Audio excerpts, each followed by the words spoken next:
గ్రామంలో సుధా అనే గర్భవతి మహిళ జీవిస్తూ ఉండేది. తన భర్త పట్టణంలో కూలి పనికి పోగా ఆమె తన తల్లిదండ్రుల్ని కలవడానికి అడవి దారిన ప్రయాణం మొదలుపెట్టింది ఒంటరిగా.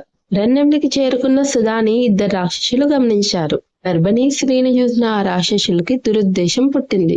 ఈ మాంసం చాలా శక్తివంతంగా ఉంటుందని ఒక రాక్షసుడు గర్జించాడు. ఆమె ఉక్కిరి బిక్కిరి అయిపోయింది. నడవడం గాని పరిగెత్తడం గాని అసాధ్యమయ్యింది. సుధా ఒక్కసారిగా గుండె లోతుల్లో నుండి మొరపెట్టుకోయింది అమ్మవారికి. వారాహి తల్లి, నన్ను, నా పాపని కాపాడు. ఆమె కన్నీళ్లు భూమిని తడిపాయి. ఒక్కసారిగా ఆమె చుట్టూ అగ్నివలయం ఏర్పడింది.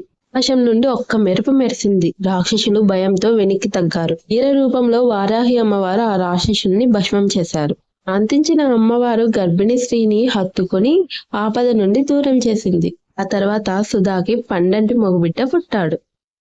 అమ్మవారి అనుగ్రహంతో పుట్టిన ఆ బిడ్డకి వరహేష్ అని పేరు పెట్టింది సుధా. అమ్మవారు తన భక్తుల్ని ఎప్పుడూ రక్షిస్తూనే ఉంటారు. ఒకసారి ఆమె పేరు పిలిస్తే రక్షణ తన బాధ్యతగా తీసుకుంటుంది వారాహి అమ్మవారు. వీడియో నచ్చితే లైక్ చేసి మీ అభిప్రాయాన్ని కామెంట్ చేయండి.